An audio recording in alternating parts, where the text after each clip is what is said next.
ఎంత ప్రేమో నాపై, ఎంత ప్రేమో నాపై.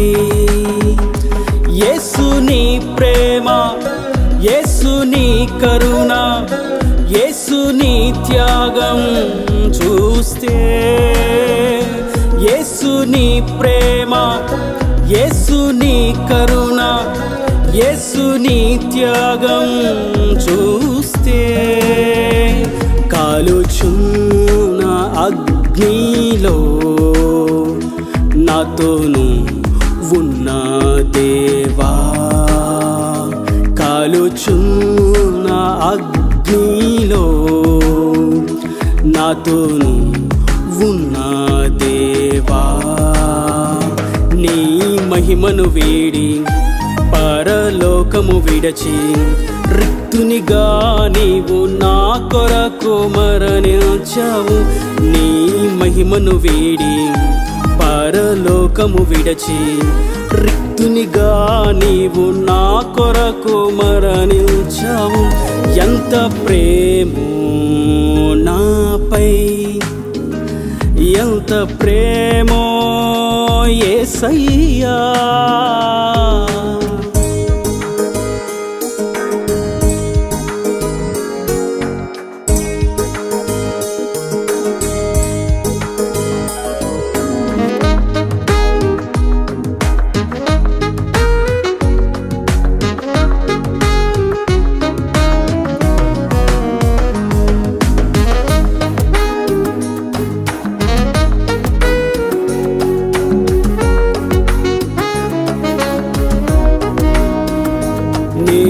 నేనెల్లప్పుడూ నీతోనే ఉల్లాసమోదెదను, నేనెల్లప్పుడూ నీతోనే ఉల్లాసమోదెదను.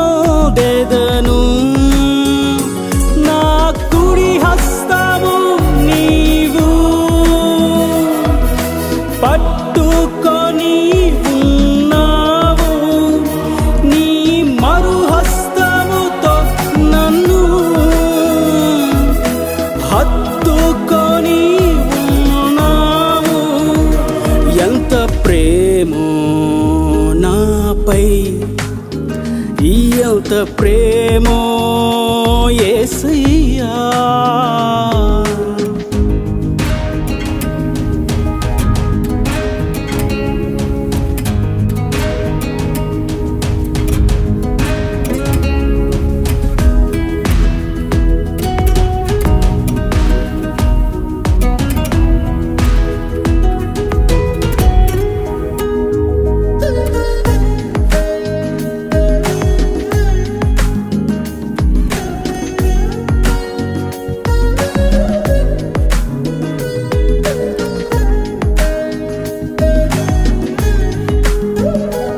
అతి పరిశుద్ధమైన నీ నామము నా నోటను చావు, అతి పరిశుద్ధమైన నీ నామము నా నోటను చావు.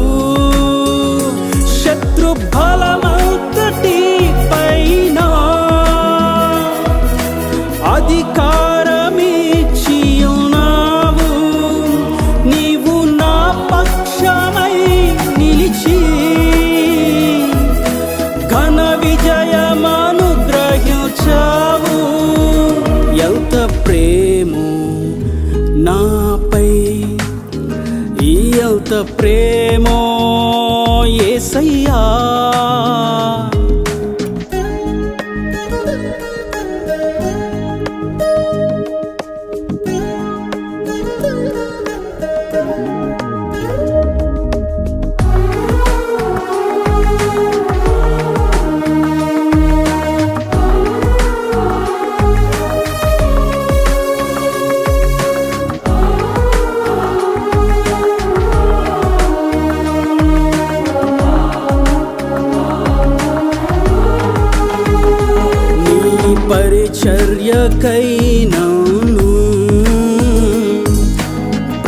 ప్రత్యేకపరిచావు నీ పరిచర్యకై నన్ను ప్రత్యేకపరిచావు అభిషేకమును అనుగ్రహించి నీ సాక్షిగా నన్ను నిలిపావు అర్హతే లేని నన్ను పిలిచి నీ పని చేయమని అన్నావు ఎంత ప్రేమో నాపై ఎంత ప్రేమో నాపై ఎంత ప్రేమో నాపై. మన ప్రభు అయిన యేసుక్రీస్తు పరిశుద్ధ నామములో ఈ వాక్యం వింటున్నటువంటి ప్రతి వారికి ది ఫాదర్స్ ఫెలోషిప్ తరపున నా హృదయపూర్వకమైనటువంటి వందనాలు. దేవుడు మిమ్మను దీవించునుగాక. జకర్యా గ్రంథం 5వ అధ్యాయము 1వ వచనం నుండి, నేను మరలా తేరి చూడగా ఎగిరిపోవు పుస్తకం ఒకటి నాకు కనబడెను. నీకేమి కనబడుచున్నదని అతడు నన్ను అడుగగా, నేను 20 మూరల నిడివియు 10 మూరల వెడల్పును గల ఎగిరిపోవు పుస్తకం ఒకటి నాకు కనబడుచున్నదంటిని. అందుకతడు నాతో ఇట్లనెను, ఇది భూమి అంతటికి బయలువెళ్ళు శాపమే. దానికి ఒక ప్రక్కను వ్రాసియున్న దాన్ని బట్టి దొంగిలి వారందరూ కొట్టివేయబడుదురు. రెండో ప్రక్కను వ్రాసియున్న దానిని బట్టి అప్రమాణికులందరూ కొట్టివేయబడుదురు. ఇదే సైన్యములకు అధిపత్యగు యెహోవా వాక్కు. చదివినటువంటి వాక్య భాగంలో జకర్యా ఒక దర్శనాన్ని చూస్తున్నాడు. ఆ దర్శనంలో ఒక పుస్తకం గాలిలో ఎగురుతూ ఉంది. ఆ దర్శనాన్ని చూపిస్తున్నటువంటి దూత అడిగాడు, జకర్యా నీకేం కనిపిస్తుంది? జకర్యా అన్నాడు, అయ్యా ఒక పుస్తకం ఎగురుతూ ఉంది, దాని ఎత్తు ఎంత ఉంది, దాని వెడల్పు ఎంత ఉంది, అది నాకు కనిపిస్తుంది అయ్యా. మరియు చూసినప్పుడు ఫ్రంట్ బ్యాక్, ముందు వెనక, అది ఇలా ఉన్నప్పుడు ముందును చూస్తేనేమో ఇక్కడ శాపము గురించి రాయబడి ఉన్నదయ్యా. ఆ శాపాలు ఒకదాని మీద చూద్దాం. ఒక ప్రక్కన దొంగిలించేవారు అని ఉంది, మరొక ప్రక్కన అప్రమాణం, లేదా మరొక తర్జుమాలో అబద్ధం ఆడేవారు. ఒక ప్రక్కనేమో దొంగతనం చేసేవారు అని ఉంది, మరొక ప్రక్కన అబద్ధం ఆడేవారు, అప్రమాణం చేసేవారు అని ఉంది. ఇది నాకు కనిపిస్తుందయ్యా అన్నాడు. ఇదిగో ఇదేమనుకుంటున్నావు పుస్తకం? చాలా ఉన్నాయి పుస్తకాలు శాపాలు, కానీ మొదట మాత్రం దొంగతనం చేసేవారని పెద్దగా రాయబడి ఉన్నది, చివర మాత్రం అప్రమాణం చేసేవారు, అబద్ధం ఆడేవారని చక్కగా రాయబడి ఉన్నది. ఈ రెండు స్పష్టంగా కనిపిస్తున్నాయి. లోపల ఇంకా అనేకమైనటువంటి పాపాలు గూర్చి రాయబడి ఉన్నది. జకర్యా ఎప్పుడైతే ఆ దర్శనం చూచాడో, దూత ఇది లోకంలోనికి వెళ్తున్నటువంటి శాపము. ఈ వాక్యం వింటున్నటువంటి నా ప్రియ సహోదరులరా, మనము దేవుని సన్నిధికి వచ్చినప్పుడు, దేవుని ఆరాధించడానికి సత్య మార్గంలో నిలబడినప్పుడు, మనం ఆయన కొరకు సాక్షులుగా నిలబడినప్పుడు, మనం చేసేటువంటి ప్రతి చిన్న విషయాన్ని ఆయన చూస్తాడు. అట్ ద సేమ్ టైం అదే సందర్భంలో మనము దేవునికి పవిత్రంగా పరిశుద్ధమైనటువంటి జనంగా ఉండాలి అన్న సంగతి కూడా మనం గుర్తించాలి. జాగ్రత్తగా గమనించినట్లయితే దొంగతనమును గురించి మరియు అబద్ధమును గురించి క్లియర్గా స్పష్టంగా అర్థమయ్యే విధంగా మొదట వెనక రాయబడి ఉన్నది. దాని అర్థం అవి చాలా ప్రమాదకరమైనటువంటివి. ఆ ప్రమాదకరమైనటువంటి వాటిని మొదటే మనం గుర్తించాలి. మనం ఏదైనా పుస్తకాన్ని చూసినప్పుడు హెడ్డింగ్, ఫస్ట్ ఆ టైటిల్, దాన్ని గూర్చినటువంటి పేరును గొప్పగా పెద్దగా రూపుదిద్ది అందంగా రమ్యంగా రాస్తారు. అంటే ఆ పుస్తకం చూడగానే అది కనిపించాలని. మరియు దాని వెనక ప్రక్కన ఆ పుస్తకం గురించి, లేదా దాన్ని రాసిన వారి గురించి, లేదా కంపెనీ గురించి కొన్ని చిన్న చిన్న విషయాలు రాసి ఉంటాయి. ఆ విషయాలన్నీ కూడా వెనకాల పేజీలో రాసి ఉంటాయి, మరెక్కడ రాయబడి ఉండవు. దాని అర్థం ఆ పుస్తకానికి సంబంధించినటువంటి ముఖ్యమైన విషయాన్ని మాత్రమే మొదట మరియు చివర రాయబడి ఉంటాయి. వాక్యంలో మనం చూస్తాం, ఆ ఎగిరే పుస్తకంలో ప్రమాదకరమైనటువంటి పాపములు, దొంగతనము మరియు అబద్ధము. ఈ వాక్యం వినగానే చాలామంది ఏమనుకుంటారంటే, నేను అసలు దొంగతనం చేయలేదు, నేను ఎక్కడ అసలు అబద్ధం ఆడలేదు, ఎక్కడ నేను అబద్ధ ప్రమాణాలు చేయలేదు అని వాక్యం సెలవిస్తుంది. దొంగతనము చేయడం దాని అర్థం భౌతికంగా ఏదైనా వస్తువుని తీసుకొని రావడం మట్టుకు కాదు, కానీ దేవుని వాక్యంలో దేవునికి ఇవ్వవలసిన వాటిని ఇవ్వక దానిని దాచుకోవడం కూడా దొంగతనమే. దేవునికి ఇవ్వవలసినటువంటి సమయంలో ప్రార్థన చేయక, దేవునికి ఇంపైనటువంటి సమయంగా ఎంపిక చేయక, లోక సంబంధమైనటువంటి క్రియల కొరకు వాటిని అప్పగించడం కూడా దొంగతనమే. దేవునికి మహిమార్థంగా, దేవునికి ఘనత తెచ్చేటువంటి పనులను మనం చేయకుండా ప్రక్కన నిలబడమే దొంగతనం. ఉదాహరణకు వేకువజామున ఆయన మనం స్తుతించాలి, ప్రార్థనతో మన దినమును ప్రారంభించాలి. ఆ సమయాన్ని దేవునికి ఇవ్వకుండా మన భౌతిక విషయాల కొరకు, శరీర సంబంధమైనటువంటి విషయాల కొరకు సమయాన్ని వెచ్చించి మనం ఆయనకు దూరం అయిపోయినట్లయితే వాక్యం సెలవిస్తుంది సమయాన్ని దొంగిలించినట్లు. ఆయనకి ఇవ్వవలసినటువంటి భాగాన్ని మనం ఆయనకి ఇవ్వకుండా కష్టార్జితం అంతా మనమే దాన్ని భుజిస్తూ ఉంటే వాక్యం సెలవిస్తుంది దొంగతనం అది అని. ఇలా మనం చూసినట్లయితే దేవుడు మనకి ఇచ్చినటువంటి స్వరం, సాక్ష్యం చెప్పడానికి, సువార్త చెప్పడానికి మనకి నాలుగు ఇచ్చాడు, నోరునిచ్చాడు, ఆయన మాటలను ఇచ్చాడు, విలువైనటువంటి మాటలు మరియు ఉచితంగా ఇచ్చాడు. వాటిని దేవుని కొరకు వినియోగించక సినిమా పాటలు పాడడానికి, వ్యర్థమైనటువంటి మాటలు మాట్లాడడానికి, ఎటు వాళ్ళని తొలనాడడానికి, తిట్టడానికి, బూతులు మాట్లాడడానికి, వాళ్ళ గురించి వీళ్ళ గురించి చరిత్రలుగా చెప్పి కుటుంబాన్ని విచ్ఛిన్నం చేయడానికి వాడకూడదు. ఒకేలా అట్టి విధంగా చేసినట్లయితే వాక్యం సెలవిస్తుంది దొంగతనం. నేను నీకు ఇచ్చిన అవయవాలు నా మహిమ కొరకు వినియోగించాలి అని ప్రభు మనకి స్పష్టంగా తెలియచేస్తున్నారు. మనం ఆయన యొక్క సమయాన్ని, ఆయన ఇచ్చిన అవయవములను, ఆయన ఇచ్చినటువంటి జీవితంను మనం దొంగిలించకూడదు. ఆయన కొరకు మనం ఖచ్చితంగా వినియోగించాలి. ఒకవేళ ఉద్యోగం చేసినా, వ్యాపారం చేసినా, చదువుకున్నా, ఏం చేసినప్పటికీ మన మొదటి స్థానం ప్రభువుకై ఉండాలి. అప్పుడు మనం ఆయనకు విలువిస్తున్నామని. ఒకవేళ అది చేయకుండా ఉన్నట్లయితే దొంగతనము చేస్తున్నట్లే. ఈ దొంగతనంలోనే చాలా వస్తాయి. స్వార్థం వస్తుంది, అపేక్ష వస్తుంది, నేత్రాశ వస్తుంది. ఇవన్నీ దొంగతనంలోనే ఉన్నాయి. ఇవేమీ లేకుండా దొంగతనం జరగదు. దొంగతనం జరిగింది అంటే ఇవన్నీ ఉన్నట్లే. కాబట్టి మనము దొంగతనము చేయట్లేదు అనే దానికంటే మనము దేవుని యొక్క సమయాన్ని, దేవుడిచ్చినటువంటి అవయవాలను, దేవుడిచ్చినటువంటి జీవితాన్ని మనం ఆయనకి వినియోగించకుండా ఏదైనా చేస్తున్నామా అని మనం స్వీయ పరీక్ష చేసుకోవలసిన వారమై ఉన్నాము. రోమీయులకు రాసినటువంటి పత్రికలో మనం చూస్తాం 13వ అధ్యాయం 9వ వచనంలో, వ్యభిచరింపవద్దు, నరహత్య చేయవద్దు, దొంగిలించవద్దు, దేనిని ఆశించవద్దు. ఇలా ఉన్న వాటన్నింటిని చూస్తే అది మనకు ఒక ఆజ్ఞ. ఈ ఆజ్ఞలన్నీ మనం పాటించాలి. ఇవన్నీ ప్రేమ అనేటువంటి మాటలో నిగూఢమై ఉన్నవి అని కూడా వాక్యం సెలవిస్తుంది. మనం దొంగిలించకూడదు అంటే ఒక చిన్న చిట్కా, మనం ప్రేమించడం ప్రారంభించాలి. ప్రేమిస్తే మనం దొంగతనం చేయం. దేవుని ప్రేమిస్తే ఆయనకు సమయం ఇస్తాం. దేవుని ప్రేమిస్తే ఆయన గురించి సెలవిస్తాం. దేవుని ప్రేమిస్తే ఆయన కొరకు సాక్షులుగా నిలబడతాం. దేవుని ప్రేమిస్తే ఆయనను స్తుతిస్తాం. కాబట్టి ఆయనను మనం ప్రేమించడం మొదట నేర్చుకోవాలి. ప్రేమించినప్పుడే ఇవన్నీ మనకు సాధ్యపడతాయి.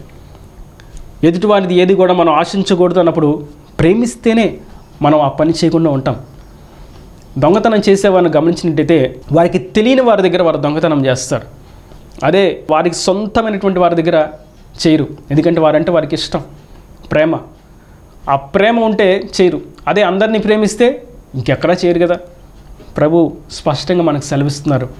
మనం దేవుని ప్రేమించడం, లోతుగా ప్రేమించడం, చిన్న చిన్న విషయాలు కూడా దేవునికి నచ్చే విషయాన్ని మనం గుర్తించి ఆ ప్రకారం జీవించడం నేర్చుకోవాల్సిన వారమై ఉన్నాం. మరి రెండో విషయాన్ని మనం చూస్తాం. పుస్తకానికి వెనుక ప్రక్కన అప్రమాణం. సులువుగా ఒక మాట, అబద్ధం. అబద్ధం ఆడే వాళ్ళందరూ కొట్టివేయబడతారు. మొదట మనం చూసాం దొంగతనం చేసేవారందరూ కొట్టివేయబడతారు. ఇప్పుడు అబద్ధం ఆడేవారందరూ కొట్టివేయబడతారు. ఏంటి అబద్ధం? ఏమంటే నేను ఎవరితో అబద్ధాలు ఆడలేదు అని అనుకుంటూ ఉండొచ్చు. కానీ ప్రభువా, నా జీవితంలో నువ్వు ఈ కార్యం చెయ్యి, నేను ఈ సన్నిధిలో సాక్ష్యం చెప్తాను, నేను ఈ పని చేస్తాను, నేను పాట పాడతాను, నేను సువార్త చెప్తాను అని అనుకుని ఉండొచ్చు మనం కొన్ని సందర్భాల్లో. కార్యం జరిగిన తర్వాత అది చేయకపోతే దేవునితో అబద్ధం ఆడినట్లు. ప్రభు అంటున్నారు, అబద్ధం ఆడితే అది మీకు ఆశీర్వాదం కాదు. ఇది చాలా భయంకరమైనటువంటి మాటలు. కానీ మనం తెలుసుకోవాలి. కొట్టివేయబడతారు అంటే దాని అర్థం నరకంలోకి త్రోయబడతారు. దేవుని యొక్క నీతిమంతుల లెక్కలో కొట్టివేయబడి నరకంలోకి త్రోయబడతారు. ఇప్పుడు దాకా వీరు ఎక్కడ నిలబడి ఉన్నారు? కొట్టివేయబడ్డం అంటే దాని అర్థం ముందు నిలబడి ఉన్నారనే కదా మనకి అర్థమవుతుంది. ఎక్కడ నిలబడి ఉన్నారు? వీళ్ళు నీతిమంతులుగానే నిలబడి ఉన్నారు, దేవుని కొరకు నిలబడి ఉన్నారు. దేవుని సాక్షులుగానే ఉన్నారు, మందిరానికి వస్తారు, తెల్ల బట్టలు వేసుకుంటారు, నల్ల బైబిల్ పట్టుకుంటారు, అంతా బాగానే ఉంటుంది. కానీ వీరి యొక్క దొంగతనం అనేటువంటి క్రియ, అబద్ధం అనేటువంటి క్రియను బట్టి ఆ స్థాయిలో నుండి కొట్టివేయబడతారు. మనం నిలబడినటువంటి స్థానంలో జాగ్రత్తగా నిలబడి ఉండాలి. ప్రభువు సెలవిస్తారు, నిలబడిన వాడు పడిపోకుండా చూసుకోవాలి. దాని అర్థం కొట్టివేయబడేటువంటి పరిస్థితులు సాతానుగాడు కల్పిస్తాడు, కానీ మనం కొట్టివేయబడేటువంటి స్థితికి మనం దిగజారకూడదు, నిలబడాలి. దేవుని కొరకు ధైర్యంగా నిలబడాలి. అబద్ధం అనేటువంటి మాటకు మనం ఇర్మియా గ్రంథంలో 9వ అధ్యాయం 3వ వచనం చూస్తే అబద్ధం చాలా సులువుగా వాడేస్తున్నారు. ఏమంటున్నారు వీళ్ళు? విండ్లను త్రొక్కి వంచినట్లు అబద్ధమాడుటకై వారు తమ నాలుకను వంచుదురు. దేశంలో తనకున్న బలమును నమ్మకముగా ఉపయోగపరచుదురు. నన్ను ఎరుగక కీడు వెంట కీడు చేయుచు ప్రవర్తించుచున్నారు. వీళ్ళంటే అబద్ధం ఆడడానికి ఒక విల్లుని ఏ విధంగా అయితే సంధిస్తామో, వంచుతామో ఆ విధంగా చేస్తున్నారంట నాలుకని. ఎంత చక్కగా వర్ణించబడింది. విండ్లను త్రొక్కి వంచునట్లు అబద్ధమాటకే వారి నాలుకను వంచుతారు. ఈ వాక్యం ఏంటంటే నా ప్రియ సహోదరులారా, మనం అబద్ధం ఆడడానికి జాగ్రత్తగా ఉంటూ ఉండొచ్చు, కానీ కొన్ని సందర్భాల్లో మనం తెలియకే అబద్ధం ఆడుతూ ఉంటాం. కానీ ఆ విషయంలో మనం జాగ్రత్తగా ఉండాలని ప్రభు సెలవిస్తున్నారు. మనం అబద్ధం ఆడకూడదు. సత్యమునకు సాక్షిగా నిలబడడం అంటే మనము సత్యం పలుకుటయే. సత్యానికి నేను సాక్షిని అని అన్నట్టయితే మనము సత్యం పలుకుటయే దాని యొక్క ముఖ్య ధ్యేయం. సత్యం మాట్లాడకుండా అసత్యం పలికినట్లయితే సత్యమునకు సాక్షులు కానేరరు. ఒకవేళ అట్లా పేరు పెట్టుకున్నప్పటికీ ముసుగు వేయబడిన వారుగాను, బ్రహ్మపరచు ఆత్మతో నింపబడిన వారుగాను, వెలుగు దూత వేషములో నిలబడిన వారుగాను మిగిలిపోవలసిందే. నేడైతే మనం అబద్ధమును గూర్చి జాగరూకత కలిగి ఉండవలసిన వారమై ఉన్నాం. ప్రతి చిన్న విషయంలో ఎక్కడ ఎదుటివారితో అబద్ధం ఆడక, మోసం చేయక, లేని మాటలు పలుకక, ఉన్న వాటిని తీసివేయక, దేవుని యొక్క మహిమ కొరకు దేవుడు మనల్ని చూస్తున్నాడనేటువంటి ధ్యాసతో ఎప్పుడు మనం మెలకువగా ఉండాలి. ఇంకా మనం ప్రకటన గ్రంథం 21:8 చూస్తాం. అక్కడ కొన్ని లిస్టు రాయబడి ఉన్నది. పిరికివారు, అవిశ్వాసులు, అసహ్యులు, నరహంతకులు, వ్యభిచారకులు, మాంత్రికులను, విగ్రహారాధికులు మరియు అబద్ధికులందరూ. పిరికివారు, అవిశ్వాసులు, అసహ్యులు, ఇలా వాళ్ళ పేర్లు సులువుగా రాయబడి ఉన్నట్టు మనం చూస్తున్నాం. కానీ అబద్ధికుల దగ్గరికి వచ్చేసరికి అబద్ధికులు అందరూ. మేబీ ఈ పిరికివారు ధైర్యం తెచ్చుకోవడానికి అవకాశం ఉంది. విశ్వాసులు బలపరచబడ్డానికి అవకాశం ఉంది. అసహ్యమైనటువంటి స్థితిలో ఉన్నవారు దేవునికి ప్రీతికరంగా మార్చబడేటువంటి అవకాశం ఉంది. కానీ అబద్ధం ఆడేవారు అందరూ, నేను అబద్ధం ఆడలేదు, నేనంతా సత్యం పలికానని చెప్పే ప్రతి వారు అబద్ధికులే. అబద్ధం ఆడేవాళ్ళు ఏ చిన్న పెద్ద కొలతలు ఏమీ లేవు, మొత్తం అబద్ధమే. అబద్ధం ఆడేవారు అందరూ పూర్తిగా ఎక్కడికి వెళ్తారంట? అగ్ని గంధకములతో కాల్చబడతారు, నరకములకు త్రోయబడతారు. ఇది 2వ మరణం. ఆ 2వ మరణములో వెళ్ళకూడదు అని అన్నట్లయితే అబద్ధం ఆడకూడదు. మన నాలుక చాలా సులువుగా అబద్ధానికి రుచిగా దానికి ఆపాదించబడిపోయింది. కానీ మనము దేవుని కొరకు దానిని కట్టుకోవలసిన వారమై ఉన్నాం. పరిశుద్ధంగా పవిత్రమైనటువంటి మాటలతో సత్యము కొరకు మనం అంటుకట్టవలసిన వారమై ఉన్నాం. మన నాలుక మనం ఆయనకు సమర్పించుకోవాలి. అబద్ధం ఆడకూడదు అని అనుకున్నట్లయితే దానికి కూడా చిన్న చిట్కా. మనం పరిశుద్ధాత్మను పొందుకున్నట్లయితే పరిశుద్ధాత్ముడు మనలో ఉండి మన నాలుకల నుండి రావాల్సినటువంటి మాటలను ఆయన పట్టుకుంటారు. ఏది రావాలి ఏది రాకూడదని మనకు తెలియచేస్తారు. అయినా సరే దేవుని ఆత్మను వ్యతిరేకిస్తూ వ్యర్థమైనటువంటి మాటలు మాట్లాడితే పరిశుద్ధాత్ముడు ఇక ప్రక్కకు వచ్చేస్తాడు, వారిని విడిచిపెట్టి వెళ్ళిపోతాడు. అయితే మన నాలుక మన మాటలు సత్యముగా ఉండాలి అంటే మనం పరిశుద్ధాత్మను పొందుకోవాలి. పరిశుద్ధాత్మ లేకపోతే మనం సత్యాన్ని పలకలేము. ఒకవేళ సత్యం పలుకుతున్నామని అనుకుంటూ ఉన్నప్పటికీ అబద్ధాలు ఎన్నో సాతానుగాడు సులువుగా ఆడిచేసి పడవేస్తాడని దాని అర్థం. కనుక ఈ వాక్యం వింటున్నటువంటి నా ప్రియ సహోదరులారా, మనం దొంగతనము చేయకూడదు అంటే ఎదుటివాడిని ప్రేమించడం, ప్రేమ అనేటువంటి మాటను మనం గట్టిగా పట్టుకోవాలి.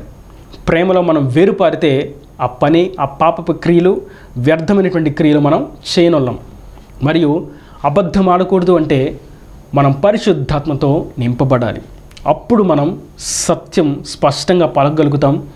మన ప్రాణానికి హాని ఉన్నప్పటికీ, మనల్ని సిలువేస్తానన్నప్పటికీ, మన నెత్తి మీద తుపాకీ పెట్టి షూట్ చేస్తానన్నప్పటికీ, కాల్చివేస్తాను అన్నప్పటికీ, ఏది చేస్తా అన్నప్పటికీ మనం మాత్రం సత్యం కొరకే నిలబడతాం. మనం శిష్యులను చూసినట్లయితే పెంతెకోస్తు దినమందు వారి యొక్క దర్శనంలో అగ్ని నాలుకల వెంట నాలుకలు విభాగింపబడినట్లుగా వారికి కనబడినాయి.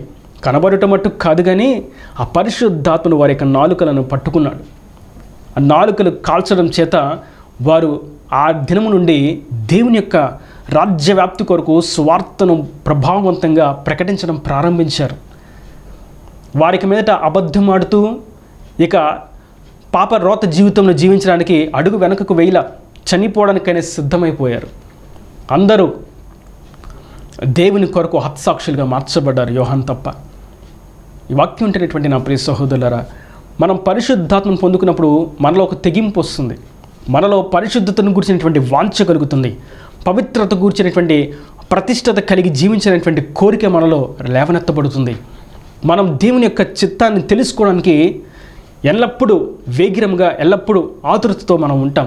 పరిశుద్ధాత్మ మనకి సమస్తమును బోధిస్తాడు, సర్వసత్యమును నడిపిస్తాడని మనం ఆయనను గురించి చూస్తాం. దాని అర్థం సర్వము సత్యం అంటే ప్రతి చిన్న విషయం కూడా సత్యం పలుకడం ఆయన మనకి నేర్పిస్తాడు. ఆయన మనలో ఉండి సత్యాన్ని పలికిస్తాడు. ఒకవేళ ఇప్పటికీ ఈ వాక్యం విన్నప్పటికీ దేవుని సమయాన్ని దొంగిలిస్తూ దేవుని చిత్తము చేయకుండా మన అవయవాలు మన కొరకు ఉపయోగించుకుంటూ దేవునికి మహిమ రాకుండా ఆ అవయవాల యొక్క శక్తిని మనం దొంగిలిస్తూ, సమయాన్ని దొంగిలిస్తూ, దేవుని మహిమను దొంగిలిస్తూ చేస్తూ ఉన్నట్లయితే, లేదా అబద్ధం ఆడడానికి సులువుగా అప్పగిస్తాను, నాలుక ఇలా చేస్తేనే నేను లాభాలు పొందుకోగలుగుతాను, ఇలా చేస్తేనే నేను ఆశీర్వదించబడతాను, ఇలా చేస్తేనే నేను అపార్ట్మెంట్లు కట్టుకోగలుగుతాను, కార్లు కొనుక్కోగలుగుతానని ఇంకా ఆ పాప రోత జీవితంకి అంటుకట్టబడతాను అని అన్నట్లయితే వాక్యం సెలవిస్తుంది, ఈ రెండు క్రియలు చేయవారు మొట్టమొదట కొట్టివేయబడతారు. కొందరు దేవునికి రావాల్సినటువంటి మహిమను దొంగిలిస్తారు.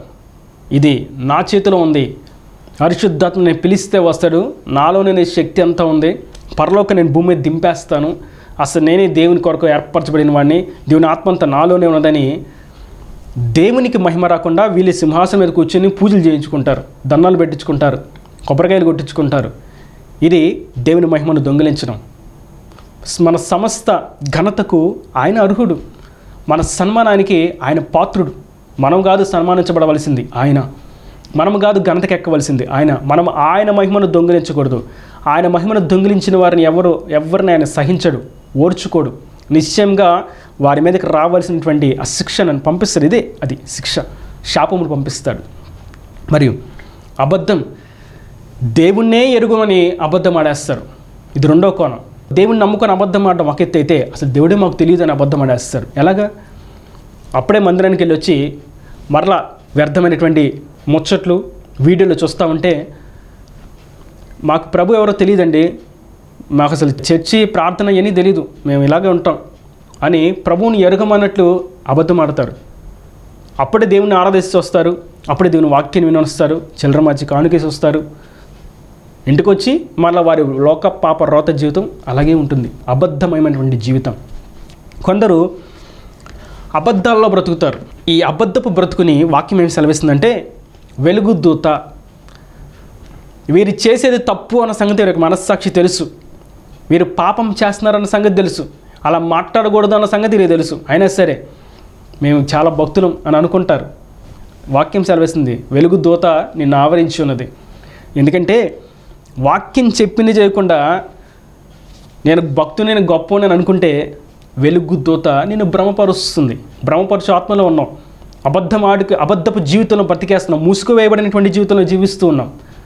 మనమైతే నేడు అబద్ధమును దొంగతనమును పూర్తిగా విడిచిపెట్టి దేవుని యొక్క ఆత్మశక్తి చేత నింపబడి దేవుని యొక్క ప్రధానమైనటువంటి ఆజ్ఞ అయినటువంటి ప్రేమను కలిగిన వారంగా అందరిని ప్రేమిస్తూ సహవాసంలోనూ సంఘంలోనూ బయట లోకం ఎక్కడున్నప్పటికీ మనం ప్రతి వారిని ప్రేమిస్తూ మరియు ఎక్కడ ఉన్న పరిశుద్ధాత్మ యొక్క నడిపింపులో మనం నడుస్తూ ఉన్నట్లయితే మనం ఆయన కొరకు నిలబడతాం. నిత్య రాజ్యంలో సైతం ఆయన ఉండే నిత్య పరలోకంలో సీయునులో మనం నిలబడతాం. ఒకవేళ వాటిని చేస్తూ మోసపుచ్చుకుంటూ ఉన్నట్లయితే వాక్యము తేటగా సెలవిస్తుంది, వారు కొట్టివేయబడతారు. ఇది సైన్యములకు అధిపతియగు యెహోవా వాక్కు. ఇది ఎవరి కోసం రాయించారంటే మన కోసమే. మేబీ ఈ మాటలు ఎక్కువ క్రైస్తవులే వింటారు ఛానల్స్.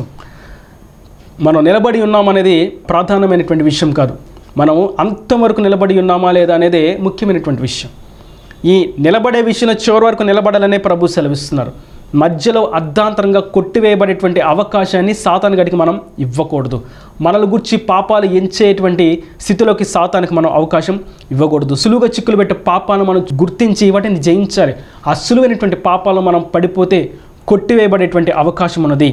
అది కొంచెం దేవుడు హెచ్చించగానే నా అంతటో లేదు అని కొందరు అనుకుంటారు. కొంచెం దేవుడు దీవించగానే ఆశీర్వాదం అంతా నాకు వచ్చింది అని అనుకుంటారు.